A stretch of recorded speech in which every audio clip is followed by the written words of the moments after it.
Hello guys, कैसे हैं आप लोग। सबसे पहले तो मैं आपको नव वर्ष की हार्दिक शुभकामनाएं देना चाहता हूँ। हाँ, थोड़ा सा लेट हो गया, 2 दिन लेट हो गया, उसके लिए मैं माफ़ी चाहूँगा। आपको नव वर्ष की बहुत बहुत बधाइयाँ और आशा करेंगे कि ये साल भी 2020 की तरह सबसे गंदा साल ना हो अपने लाइफ का। तो ये मैं हम सभी आशा ही कर सकते हैं, बाकी जो होना होगा वो तो हो ही जाएगा। तो दोस्तों, जैसे मैंने कहा था पहले पिछले वीडियो में कि मैं लगातार वीडियोस लेके आऊँगा और हर 2 दिन पे वीडियो अपलोड करूँगा, लेकिन ऐसा नहीं कर पाया, कुछ कारण की वजह से मैं नहीं कर पाया। लेकिन अब जो होगी हर 2 दिन में मेरी वीडियोस आएगी और उस अगली वीडियोस जितनी भी अगली वीडियोस होंगी, सब में मैं ये कोशिश करूंगा कि मैं 12th की जितनी बुक्स, 12th की सेकंड बुक है उसको पूरी कंप्लीट करूं, पॉलिटिकल की पूरी कंप्लीट कर सकूं और उसके हर एक टर्म्स को मैं आपको समझा सकूं, और मैं ये करूंगा। हालांकि मुझे एक चैप्टर, आई थिंक एक चैप्टर 12th की सेकंड बुक, उसका एक चैप्टर खत्म हुआ है, तो उसको वो कोई बड़ी बात नहीं है। वो आप कहोगे तो मैं वो भी पढ़ा दूंगा आपको, कोई दिक्कत नहीं है उसमें। तो चलिए शुरू करते हैं आज की वीडियो। आज की वीडियोस में जो है मैं आपको क्या बताऊंगा, चैप्टर थर्ड जो 12th की जो पॉलिटिकल की चैप्टर 3 है, नियोजित विकास की राजनीति, उसके बारे में पढ़ाऊंगा। नियोजित विकास की राजनीति जो है उसके बारे में आपको पढ़ाऊंगा और बताऊंगा कि आखिर क्या होती है और क्या नहीं होती। इसमें हम क्या क्या पढ़ेंगे, पहले इसका हम अर्थ जानेंगे, किसका अर्थ जानेंगे, नियोजित विकास का अर्थ जानेंगे, फिर इसकी कौन कौन सी धारणाएं थी वो जानेंगे हम, फिर उसके बाद शुरुआती कदम क्या हुए इसके, मतलब नियोजित विकास को हासिल करने के लिए शुरुआती कदम क्या क्या थे वो जानेंगे हम, फिर उसका पंचवर्षीय योजनाओं के बारे में जानेंगे हम, और उसके बाद जो है परिणाम जानेंगे, इन योजनाओं का परिणाम क्या हुआ। ये चैप्टर मैं बता दूं बेसिकली इको से रिलेटेड है। जो जिन बच्चों के पास इको होगी वो ज्यादा बेटर इसको समझ पाएंगे और इसके ऊपर फोकस कर पाएंगे। हाँ, जिसके पास इको नहीं भी है उसको कोई डरने की बात नहीं है, मैंने इको पढ़ी है, मैं आपको हर चीज, हर टर्म्स समझाऊंगा। मेरे पास 12th तक इको रही है तो आपको हर चीज समझाऊंगा। तो चलिए वीडियो शुरू करते हैं। और हाँ, शुरू करने से पहले ना, मैं नहीं शुरू करूंगा अभी जब तक आप लाइक शेयर और सब्सक्राइब नहीं करोगे मेरे चैनल को। लाइक शेयर और सब्सक्राइब करो, जल्दी से करो, उस बेल आइकन को आप दबा दो जाके, ठीक है ना।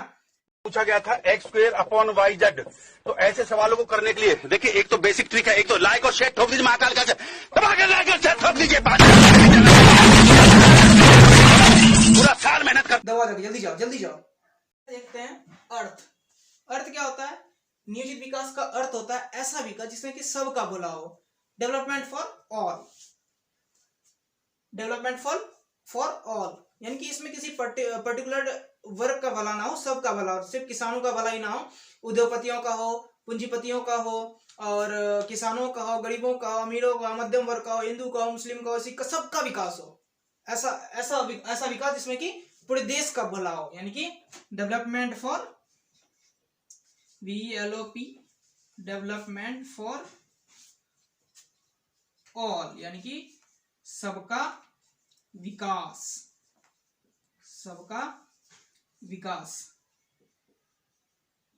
ये आइडिया हम पढ़ चुके हैं कि ये जब हम आजादी के होने के प्रोसेस में थे तो हमने क्या, पहले ही हमारे नेताओं ने सोच रखा था कि विकास ऐसा होना चाहिए जिससे कि सबका भला हो, किसी पर्टिकुलर वर्ग का ना हो, कि पूरे देश का भला हो, सब सारी जनता का भला हो। मगर ये इसके बाद जो है हमने ये नियोजित विकास की राजनीति को अपनाया। इसका बैकग्राउंड क्या था, बैकग्राउंड ये था, इसका बैकग्राउंड थोड़ा सा जान लेते हैं कि जब हम आजाद हुए ना तो सरकार को विश्व व्यापार में ना इस्पात की मांग ज्यादा बढ़ गई थी, इस्पात की मांग बढ़ने लगी थी। तो सरकार ने सोचा इस मौके को क्यों ना बुनाया जाए, और उन्होंने सोचा कि उड़ीसा में बहुत ज्यादा खनिज इस्पात का उत्पादन होता था उस वक्त पे। तो सरकार ने चाहा चलो इस मौके को बुनाते हैं, हम भी थोड़ा कुछ कमाते हैं। मगर सरकार के इस तरह का जो है बहुत से लोगों ने विरोध किया। पूंजीपतियों ने तो खैर नहीं किया, उन्होंने पर्यावरणविदों ने किया, कुछ वामपंथियों ने किया, दक्षिणपंथियों ने, सबने इसका विरोध किया और सबने अपने अपने अलग तर्क दिए। लेकिन सरकार, इस समय के बीच में सरकार को अपना एक स्टैंड लेना था कि वो क्या करना चाहती है। तो ये था इसका बैकग्राउंड। तो सरकार ने क्या किया कि सरकार ने क्या किया कि जब उन्होंने ना, उस वक्त पूरे वर्ल्ड में 2 विचारधारा चल रही थी, विकास की 2 विचारधारा चल रही थी। क्या क्या? पहली चल रही थी समाजवादी विचारधारा, और दूसरी चल रही थी पूंजीवादी विचारधारा।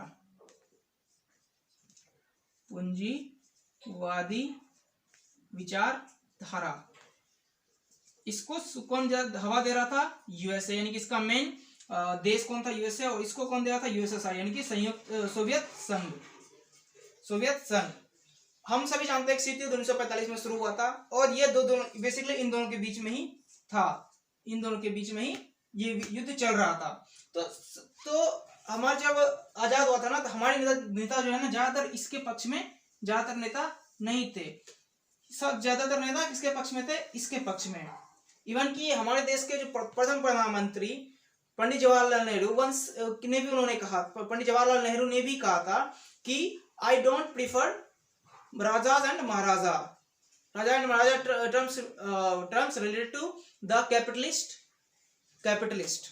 यानी कि समाजवादी विचारधारा के जो सबसे बड़े सरोकार जिसको माना जाता है वो थे पंडित जवाहरलाल नेहरू। उन्होंने कहा था कि मैं राजा और महाराजाओं पे कभी बिलीव नहीं करता, और राजा और महाराजा कौन थे? उस वक्त के पूंजीपति और उद्योगपति।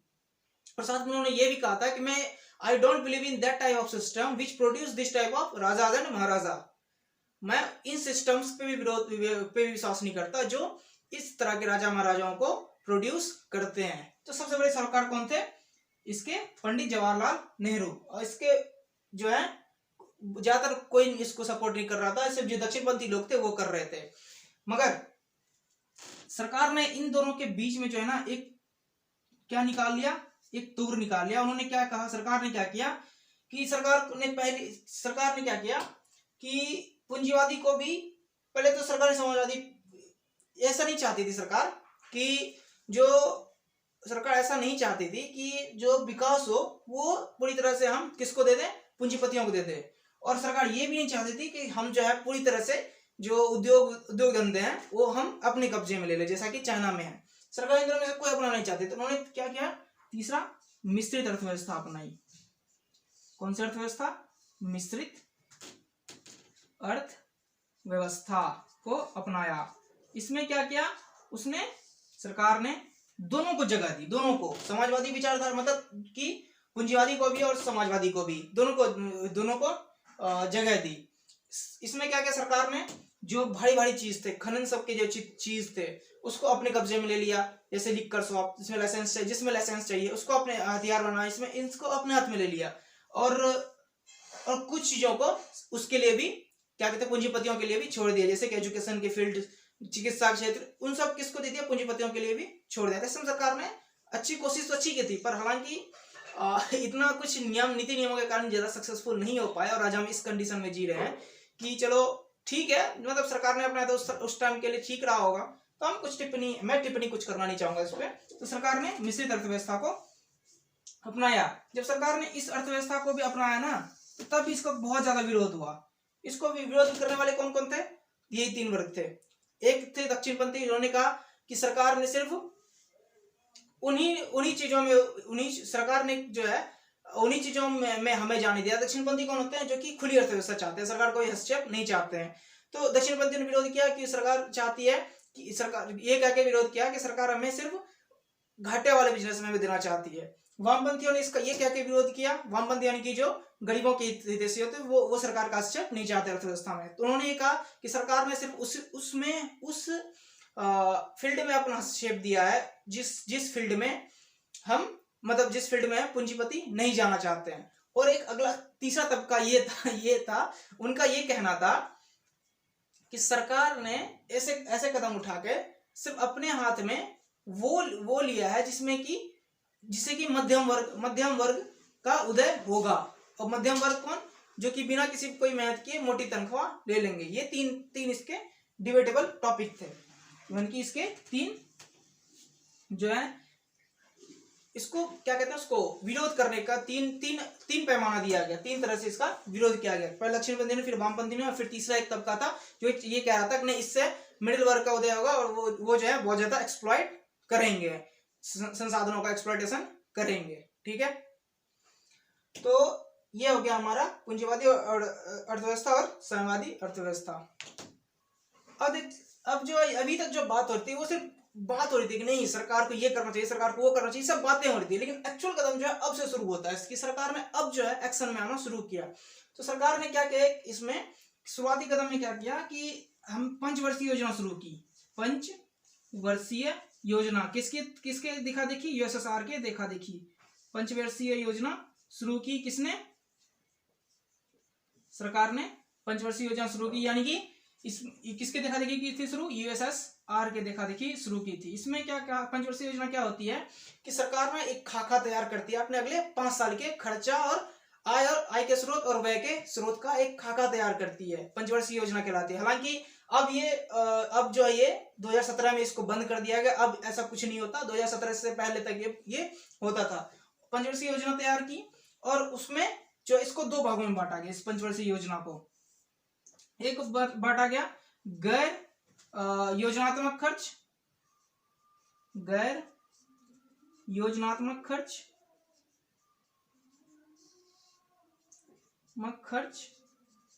और ये किया गया योजनात्मक खर्च। यानी कि गैर योजनात्मक खर्च यानी कि जो डेली चीजों पे जो खर्च होगा उसके ऊपर ये खर्च किया गया, और दूसरा योजनात्मक खर्च यानी कि उस योजना बना के उसको कैसे खर्च करें, किस पे ज्यादा हम फोकस करें। ठीक है, तो ये दूसरा हो गया योजनात्मक व्यय। इन पंचवर्षीय योजना की शुरुआत जो है ना, हम बेसिकली पहली पंचवर्षीय योजना कब बनी थी हमारी, पहली पंचवर्षीय योजना कहाँ लिखूं, इसको कहाँ लिखूं, 1 मिनट रुक जाओ। पहली पंचवर्षीय योजना की शुरुआत हुई थी कब, तो पहली पंचवर्षीय योजना बनी थी हमारी 1956 में। पहली पंचवर्षीय योजना शुरू कब हुई थी, 1956 में, सॉरी 1951 में, सॉरी 1951 से लेकर 1956 तक इसका डेट था।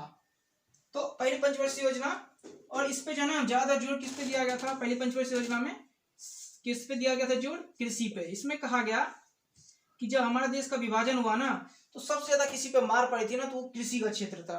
क्यों, क्योंकि एक तो हमारा लैंड भी बट गया था, ठीक है, हमारे संसाधन भी बढ़ गए थे कृषि के लिए, मतलब हम खाद्यान्न संकट भी उत्पन्न हो गया था। तो उस वक्त के जो अर्थशास्त्री थे उन्होंने कहा नहीं, पहले पंचवर्षीय योजना में जो है ना हम कृषि पे ध्यान देंगे, हम धीरे धीरे विकास करेंगे, इसमें धीरे धीरे विकास करेंगे। और उन्होंने ये भी सलाह दी थी कि अगले 3 पंचवर्षीय योजना तक अगर हम कृषि पे यानी कि 15 साल तक अगर हम कृषि पे ध्यान दे देंगे तो हमें कभी कोई कठिनाइयों का सामना नहीं करना पड़ेगा। उन्होंने ये कही थी, अगर हम उस वक्त इनकी बात मान लेते तो आज कृषि की जो हालत हुई है वो नहीं होती। तो पहले कृषि पे ध्यान दिया गया। इस पर जो है बहुत सारे सिंचाई के साधन लगाए गए। भाखड़ा नंगल बांध जो सुना होगा, सबसे बड़ा बांध भारत का है, भाखड़ा नंगल बांध बनवाए गए, सिंचाई की व्यवस्था की गई, बहुत सारी चीजें की गई। इसमें क्या कि लक्ष्य था, क्या इसमें लक्ष्य क्या था, पहले पंचवर्षीय योजना में लक्ष्य था इसमें नेशनल इनकम को बढ़ाना, नेशनल इनकम को बढ़ाना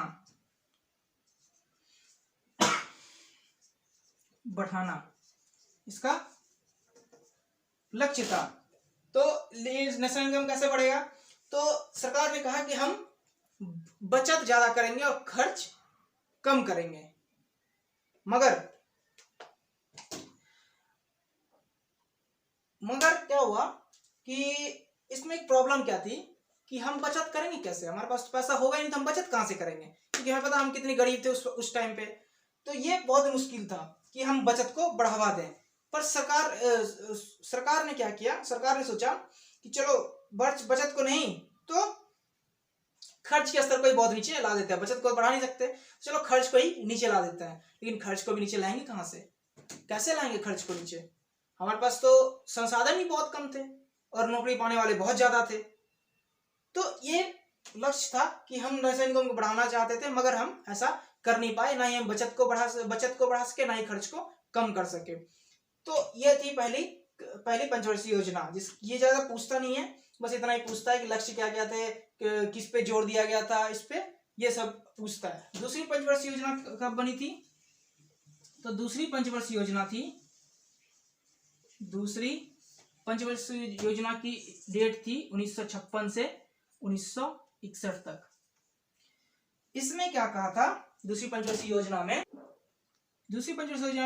में क्या कहा गया था कि हमारे जो इसके जो पहले बता तो इसके जो योजनाकार थे कौन थे, योजनाकार कौन थे, पीसी महालनोबिस। योजनाकार कौन थे, पीसी महालनोबिस। तो हमारे जो अर्थशास्त्री थे उन्होंने क्या कहा, पहले पंचवर्षीय योजना में क्या कहा था कि 15 साल तक हम जो है कृषि पे ध्यान देंगे, मगर दूसरी पंचवर्षीय योजना में जो है ना अर्थशास्त्रियों ने क्या कहा कि नहीं यार ऐसे नहीं, हम उद्योग को बढ़ावा देंगे। ये जो हमारे लिए जरूरी भी था, कैसे जरूरी था वो मैं आपको आगे बताऊंगा। हम उद्योग को बढ़ावा देंगे, लेकिन उद्योग को बढ़ावा देंगे चलो ठीक है देते हैं, अर्थव्यवस्था की रफ्तार थोड़ा आगे बढ़ाते हैं, थोड़ा पुश करते हैं इसको योजना में। और इसके लिए उन्होंने क्या किया कि जो हमारे जो देसी उद्योग थे यानी कि कुटीर उद्योग थे उस पे उन्होंने ज्यादा जोर दिया, यानी कि आयात पे पूरी तरह से रोक लगा दी थी इन्होंने दूसरी पंचवर्षीय योजना में, और निर्यात को शुरू किया था। सिर्फ निर्यात को बढ़ावा दिया था, आयात को कम कर दिया गया था। तो उन्होंने क्या कहा, इसको क्या कहते हैं, सीमा शुल्क आयात पे रोक लगा दी थी और निर्यात को बढ़ावा दिया था, ताकि हम जो है क्या करें, ताकि हम अपने देश के जो देसी उद्योग है उसको बढ़ावा दे सके, खादी को या फिर जो जितने भी कुटीर उद्योग है, लघु उद्योग है, सबको हम बढ़ावा दे सके। मगर इसमें एक परेशानी क्या हो गई कि वर्ल्ड लेवल पे जो है ना, वर्ल्ड लेवल पे हम प्रौद्योगिकी की मांग ज्यादा थी, हमारे पास टेक्नोलॉजी थी नहीं, तो अब हम टेक्नोलॉजी लाएंगे कहाँ से। इसके लिए हमें क्या करना था, अंतरराष्ट्रीय बाजार में जाना था, और अंतरराष्ट्रीय बाजार में जाते थे हमारे पास तो वैसे ही मुद्रा कम थी, थोड़ी सी थी विदेशी मुद्रा, हमें विदेशी मुद्रा खर्च करना पड़ता। तो ये सरकार को ऐसा लगा कि हम जो है ये चीज नहीं कर सकते, क्योंकि वैसे भी और बात ये थी कि हमने आयात पे रोक लगा रखी थी। हम चाहते थे कि अपना विकास खुद करें, जैसे कि चाइना ने किया था। हम चाहते थे कि हम अपना विकास खुद करें, मगर हम नहीं कर सकते थे, क्योंकि हम जो है बेसिकली हम ऐसा देखा जाता है ना कि दूसरी पंचवर्षीय योजना में हमने पूरी तरह से शहरीकरण पे जोर दे दिया था। इस वजह से हम ये लक्ष्य को भी हासिल नहीं कर पाए। हम जो है ना ही घर के रहे ना ही घाट के रहे उस टाइम पे। और तीसरी पंचवर्षीय योजना भी सेम यही थी, उसमें भी शहरीकरण को बढ़ावा दिया गया था, बाकी कुछ नहीं था। अब ये तो हो गई पंचवर्षीय योजना की बात। अब देखते हैं इसका मुख्य विवाद क्या रहा। कोई नहीं, इस पे तो पंचवर्षीय योजना हो गई। अब विवाद क्या क्या था इसमें, इस पंचवर्षीय योजना को लेकर ना कुछ विवाद भी हुए, मुख्य विवाद भी हुए। इसमें से विवाद क्या क्या था, तो विवाद था इसमें, पहला विवाद था कृषि उद्योग बनाम उद्योग। पहला विवाद था कृषि बनाम उद्योग। और दूसरा विवाद क्या था, निजी बनाम सार्वजनिक। निजी बनाम सार्वजनिक, ये हमारे पास दो विवाद थे। पहला विवाद क्या था, कृषि बनाम उद्योग। तो सरकार इस पे ये विवाद था कृषि बनाम उद्योग में कि हमें किस पे खर्च करें हम ज्यादा पैसा, कृषि पे करें या उद्योग पे करें। हम कृषि पे करते तो हम ज्यादा, हमें कुछ मिल नहीं रहा था, तो हम उद्योग पे, सरकार चाहती थी कि हम उद्योग पे करें। मगर कुछ ऐसे लोग थे, हमने बता दिया कैसे लोग, जो दक्षिणपंथी थे, जो वामपंथी थे। तो ये दोनों अलग अलग तरफ थे। दक्षिणपंथी क्या कहते थे कि हमें नहीं उद्योग पे ध्यान देना चाहिए, कृषि, और वामपंथी जो थे वो क्या कहते थे कि हमें किस पे ध्यान देना चाहिए, कृषि पे ध्यान देना चाहिए। ठीक है, तो ये विवाद थे। और सरकार भी बेसिकली सरकार एक ऐसा रास्ता अपनाना चाहती है जिससे कि दोनों का विकास हो। तो ऐसा हो नहीं सकता, क्योंकि एक अगर पूरब है तो दूसरा पश्चिम है। मगर एक चीज देखा जाए तो सरकार को, मेरे अगर पॉइंट ऑफ व्यू देखा जाए तो मैं तो यही कहता, सरकार को कृषि पे ध्यान देना चाहिए था उस टाइम पे भी, क्योंकि हर चीज का बेस जो है कृषि है, और खेती नहीं तो कुछ नहीं। और दूसरा विवाद था निजी बनाम सार्वजनिक। इसमें क्या था, सरकार को या तो निजी क्षेत्र पे खर्च करना था या फिर सार्वजनिक क्षेत्र पे खर्च करना था। दक्षिणपंथी कहते थे कि हम निजी क्षेत्र पे करो, और जो वामपंथी कहते थे कि नहीं सार्वजनिक क्षेत्र पे करो। तो सरकार जो है, ये सब विवाद चल रहे थे कि यार किस पे खर्च करें, किस पे नहीं करें, कौन सा रास्ता अपनाए, कौन सा नहीं अपनाए। ये बहुत तरह की टेंशन चल रही थी। और धीरे धीरे सरकार, और हम देख रहे हैं आजकल तो ज्यादातर सरकार ने किस पे खर्च किया है, सार्वजनिक क्षेत्रों पे और उद्योगों पे। देखो दोनों में लेफ्ट हैंड साइड को चुना सरकार ने, लेफ्ट हैंड साइड को, यानी कि उद्योग और सार्वजनिक क्षेत्र। हम देखते हैं सार्वजनिक क्षेत्र जैसे कि रेल है, और क्या कहते हैं जो हमारे पास डीटीसी बसें चलती है दिल्ली में, और जो भी है बहुत सारी चीजें हमें मिलती है, हमें राशन मिलता है। तो सार्वजनिक क्षेत्र पे सरकार ने ज्यादा खर्च करने का सोचा। अब इन सब का जो है ना परिणाम भी कुछ ना कुछ तो आएगा ही आएगा। अब ऐसा तो है नहीं एग्जाम दिए और रिजल्ट ही नहीं है, इसलिए तो एक तरह से एग्जाम ही था नहीं, ये सब चीजें तो ये करना एग्जाम ही था एक तरह से, कि अब इसका कुछ ना कुछ रिजल्ट तो आना ही था। तो रिजल्ट क्या आया, तो रिजल्ट आया दो रिजल्ट आया। कौन कौन सा रिजल्ट आया इसका, परिणाम क्या क्या हुआ, तो दो परिणाम हुए, इसके परिणाम हुए दो। कौन कौन से, पहला परिणाम हुआ, पहला परिणाम क्या था, भूमि सुधार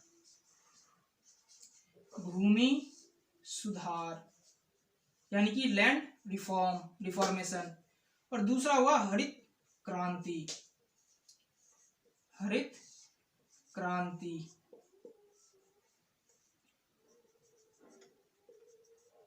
दो भूमि सुधार में क्या हुआ कि जब पंचवर्षीय योजना लागू की गई ना, सरकार ने सबसे पहले क्या किया, भूमि सुधार करना सोचा। यानी कि इसमें क्या हुआ कि जमींदारों के पास ना जितनी जमीनें थी ना, ज्यादा जमीनें क्या थी गांव में, जमींदारों के पास थी। तो सरकार ने क्या किया, उनसे जमीनों को लेकर लोगों में बराबर बांट दिया। और जो है अब जो है सरकार में जो जमींदारों का जो राजनीतिक खौफ रहता था वो भी थोड़ा कम होने लगा। और दूसरा क्या हुआ, चकबंदी। दूसरा इसी भूमि सुधार में दूसरा काम क्या सुधार हुआ, चकबंदी। इसमें क्या था चकबंदी में, कि जो गांव में देखे होंगे कि जैसे कि एक बीघे का खेत है, ठीक है, उसमें 10 एकड़ की जमीन है, उसके बीच में वो मेरी पूरी है, मगर बीच में क्या हुआ, कोई और एक एकड़ की जमीन किसी और की है वो। तो सरकार ने क्या किया, छोटी छोटी जो 1-1 एकड़ 2-2 एकड़ की जमीन थे ना, उन सबको मिला करना एक जगह, उस जो खेत था जिसका, उन सबको एक जगह कर दिया, ताकि जो है कृषि को बढ़ावा दिया जा सके। तो ये थी चकबंदी। मगर इस भूमि सुधार में भी जो है ना, सरकार ने कह दिया कि हम बांट रहे हैं, मगर इसमें भी एक तो वो इंडिया है यार, इंडिया में हर चीज का तोड़ निकलता है। यहाँ पे अगर 100 रुपए में हम यहाँ से लाइसेंस बन जाता है यार, चलते फिरते 100 रुपए 2 लाइसेंस बन गया तुम्हारा। तो उसने भी, जमींदारों ने भी तोड़ निकाल लिया। तोड़ क्या निकाल लिया, उन्होंने क्या किया, चलो सरकार ने मान लो क्या कहा हुआ कि चलो 5 एकड़ एक व्यक्ति ले सकता है, चलो 5 एकड़ मेरा हो गया, 5 एकड़ मेरे भाई का हो गया, 5 एकड़ मेरी मम्मी का हो गया, 5 एकड़ मेरे पापा का हो गया, 5 एकड़ मेरा फुफा का हो गया, मेरे ऐसे करके मैंने पूरा मतलब 7 पुश्त के लोगों को 5-5 एकड़ मिल गया। तो मतलब कैसे हो गया, अगर 10 लोग भी हैं जब परिवार में, 10-50 एकड़, 50 एकड़ तो हमारा ही हो गया। तो इसका ये तोड़ निकल गया और ज्यादा फायदा हुआ नहीं। हालांकि चकबंदी का थोड़ा बहुत फायदा हुआ लोगों को, पर कुछ खास इसका भी नहीं हुआ। अगर किसी का फायदा हुआ, सबसे ज्यादा फायदा हुआ इस हरित क्रांति का। हम क्या हुआ 1960 यानी कि 1960 के दशक में, 1960 के दशक में क्या हुआ कि हमारे देश में ना भयंकर अकाल पड़ गया। 1960 के दशक में क्या हुआ कि हमारे देश में क्या हुआ, भयंकर अकाल पड़ गया। कौन सा अकाल, तो खाद्यान्न का अकाल पड़ गया। तो खाद्यान्न का अकाल में क्या हुआ कि सरकार ने सोचा कि नहीं यार, ऐसे में ना ऐसे नहीं होगा, हम जो अमेरिका पे कुछ ज्यादा डिपेंडेंट हो गए, अमेरिका पे ज्यादा डिपेंडेंट हो गए थे। और सरकार जो है, अमेरिका जो है हमें क्या कहता था, हमें अनाज हम आयात करना पड़ गया था, ऐसा हाल हो गया था हमारा। और वो भी कौन सा, अमेरिका जो है ना बहुत घटिया अनाज देता था हमें, बहुत ही ज्यादा घटिया। तो उन्होंने, सरकार ने क्या किया कि नहीं, अब एक तरह से इसको नई तरह से शुरुआत करते हैं, नई चीज हम नई तरह से लॉ बनाएंगे, हम नई तरह से हर चीज को करेंगे। तो सरकार ने क्या किया, हरित क्रांति की शुरुआत की। कब, हम ऐसा कहते हैं हरित क्रांति की शुरुआत हुई थी 1960 के दशक में हरित क्रांति की शुरुआत हुई। और इसमें सरकार ने क्या किया, सरकार ने कहा कि हम ज्यादातर उन प्रदेशों का साथ देंगे, मतलब उनको ज्यादा सपोर्ट करेंगे जो कि पहले से ही थोड़े अच्छी कंडीशन में हो, ताकि हम जो है ज्यादा से ज्यादा उत्पाद कर सके और ज्यादा से ज्यादा जो है प्रोडक्शन को बढ़ाया जा सके और हमारे जो है खाद्यान्न संकट से उबारा जा सके। इसके कारण जो है ना हम अगर इसके कुछ नेगेटिव पॉइंट्स भी हो रहे थे, जैसे कि कुछ हिस्सों को ही बढ़ावा मिला, जैसे कि हरियाणा, पंजाब और पश्चिमी उत्तर प्रदेश के जो इलाके हैं वहाँ पे इसका ज़्यादा फायदा हुआ, और जो है बाकी इलाकों में कुछ नहीं हुआ। और जो कुछ फसलें जैसे कि गेहूं और मक्के की फसल की पैदावार ज़्यादा हुई और बाकी किसी फसल को ज़्यादा फायदा नहीं हुआ। तो ये था आज का हमारा चैप्टर, जो कि पूरी तरह से खत्म हो चुका है। और मैं ये होप करूंगा कि आप सबको इस समझ में आ गया होगा। तो अगर अच्छी लगे तो लाइक, शेयर और सब्सक्राइब करना, और हाँ, बेल आइकन को दबाना मत भूलना। जल्दी से जाके बेल आइकन को दबा दो। जय हिंद।